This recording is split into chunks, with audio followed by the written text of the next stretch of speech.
Hello, আসসালামু আলাইকুম। সবাই কেমন আছেন? আশা করি সকলে ভালো আছেন। আজকে আপনাদের দেখাবো একটি মরা একটা নদী। এই নদী এককালে অনেক উত্তাল ছিল।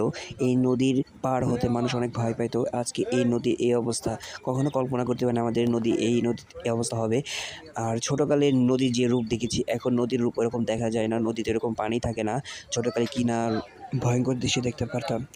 আমাদের এই নদী যমুনার একটা শাখা নদী। এই নদী অনেকজনের অনেক নাম বলে ডাকে। কিন্তু বিখ্যাত একটা কবি আমাদের ধুপুরিয়া গ্রামে সে বলেছে এই নদীর নাম হচ্ছে হরগঙ্গা নদী। দেখেন এই নদীতে অনেকগুলি ফসল বোনা হয়েছে।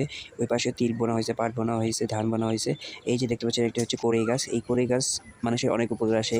যদি কেউ হাট বাজারে যায় দুপুরে রোদের ভিতরে তখন মানুষ এখানে বসে রেস্ট নিয়ে যায় এবং এই আশেপাশে যে বাড়িঘরগুলি আছে নদীর উপরে এই মানুষগুলি এখানে এসে গরমের থেকে পরিত্রাণ পাওয়ার জন্য তারা এখানে বসে থাকে এবং বাতাস খায়। এই যে দেখেন আপনাদের কাছে গাছটা কেমন লাগলো অবশ্যই বলবেন, আমাকে কমেন্ট করে জানাবেন। ওই যে দেখা যাচ্ছে ব্রিজ, ওই ব্রিজটা হচ্ছে সলিমাবাদ গ্রামের ব্রিজ। ওইটা সিরাজগঞ্জ জেলা চৌহালি উপজেলায় ভূতের মোড় নামক একটা জায়গা, ওখানে গিয়েছে আর যমুনা নদীতে গেছে। আর ভিডিওটা যদি ভালো লাগে তো অবশ্যই বলবেন, কমেন্ট করবেন এবং লাইক দিবেন, শেয়ার করবেন। আল্লাহ হাফেজ, আসসালামু আলাইকুম।